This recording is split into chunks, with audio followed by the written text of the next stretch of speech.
For the past decade, human behavior took a slight detour. Walk down any busy street, and you will see a population frozen in place, neck bent, staring entirely downward into glowing glass rectangles. Our earliest attempts to break away from the smartphone didn't actually free our vision. Looking at this enclosed hardware from Apple's early VR models, you can see the core flaw. To enter the digital world, users had to completely cut themselves off from the physical one.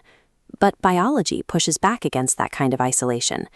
As Meta's Mark Zuckerberg argued, humans are designed to look up and into each other's eyes, rather than having their vision blocked by cumbersome equipment. Society desperately wanted access to the digital universe, but the physical glass of our screens kept our eyes locked downward and held us hostage from the world around us. That dynamic shifted in 2026. This was the year holographic displays began to replace physical televisions and monitors in the home. The core mechanism driving this shift is advanced pass-through technology. Instead of a solid screen, high-resolution cameras on the outside of the glasses broadcast the real physical world directly to the user's eyes. Because the hardware is essentially feeding you a live video of your own room, it can cleanly overlay or render digital elements onto that feed without blocking your natural vision. This breakthrough transitioned the internet from a confined rectangle into a layer of data painted across the physical environment. Logistically, a major question remained. How did a half-kilo, nausea-inducing helmet mutate into a pair of standard-looking sunglasses?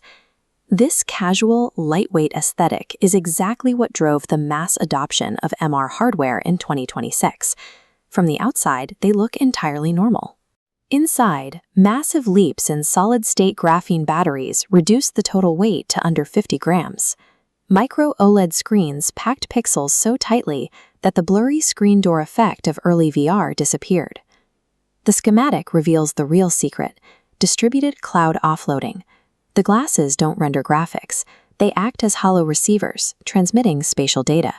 This flows via 6G to your smartphone or cloud servers. External processors do the heavy lifting, instantly returning fully rendered 3D assets.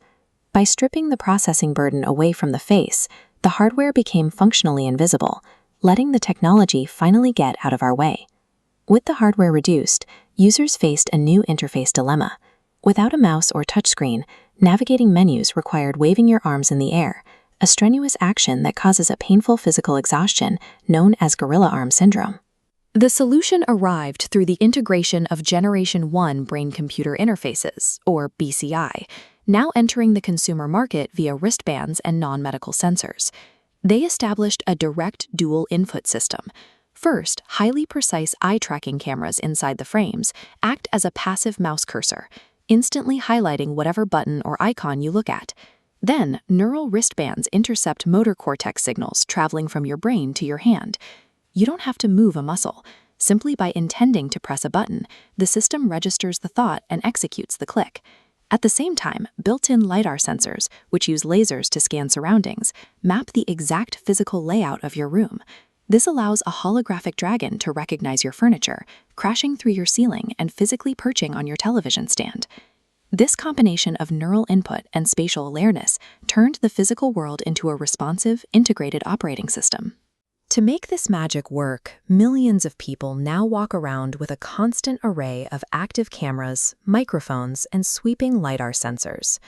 Built-in AI systems constantly scan the environment, wrapping geometric mesh overlays onto passing faces to extract identity data. Within milliseconds, the technology cross-references those faces, pulling up professional profiles and social media links above the heads of strangers in real time. And if you don't pay for a premium subscription, you are subjected to persistent visual pollution. Companies render 3D holographic advertisements directly onto empty street spaces or sitting right on top of your private cafe table. The convenience of screenless tech requires surrendering visual and personal privacy to a constant corporate-owned digital architecture. Beyond the loss of privacy, psychologists are tracking a severe psychological toll among heavy users: reality dissociation syndrome. After prolonged exposure to mixed reality, users experience a deep psychological crash the moment they remove their glasses. Because the human brain adapts so aggressively to the exaggerated colors and hyper-stimulating floating objects of the digital overlay, the natural, unaugmented physical world feels empty, flat, and colorless by comparison. Governments are drafting protocols to mitigate this fallout, mandating recording warning lights on all hardware, and debating a legal right to disconnect.